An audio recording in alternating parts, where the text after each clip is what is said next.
Treasury stock भनेको के हो त? हामी फाइनान्स अथवा एकाउन्ट ब्याकग्राउन्डको स्टुडेन्ट भएर चाहिँ हामीलाई ट्रेजरी स्टक भनेको थाहा हुनुपर्छ। ट्रेजरी स्टक भनेको के हो भनेर म आज एक्सप्लेन गर्न गइरहेको छु।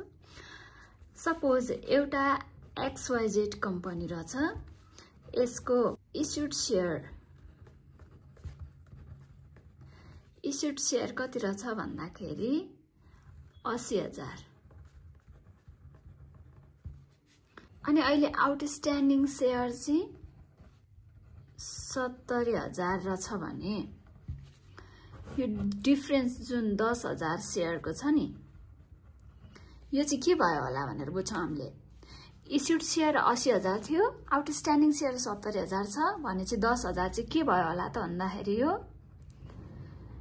बाइब्याक।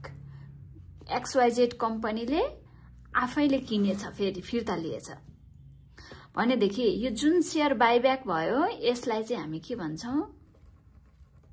Treasury stock.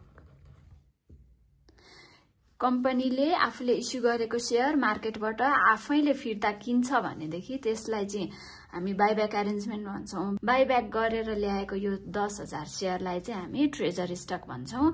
यो ट्रेजरी स्टकले चाहिँ इक्विटी सेयरलाई घटाउँछ। यसलाई हामीले एसेट भन्दैनौँ, यसलाई एसेटमा राखिँदैन, यसलाई इक्विटीबाट घटाएर देखाइन्छ। यो भनेको चाहिँ ट्रेजरी स्टक हो। त कम्पनीले सेयर बाइब्याक किन गर्छ त?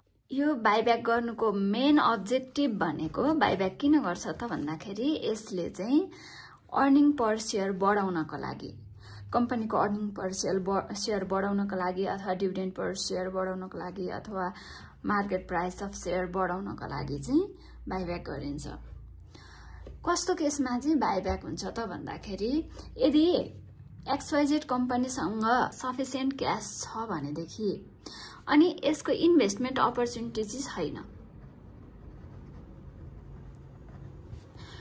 कम्पनीसँग क्यास जति पनि छ तर लगानी गर्नलाई चाहिँ अपर्च्युनिटी छैन भने यो केसमा चाहिँ कम्पनीले त्यो फन्ड के को लागि युज गर्छ भन्दा बाइब्याक गर्नको लागि युज गर्छ। यो बाइब्याक गरेको सेयर चाहिँ उसले पछि फेरि रिसेल गर्न पनि सक्छ, नगर्न पनि सक्छ यो ट्रेजरी स्टकलाई चाहिँ।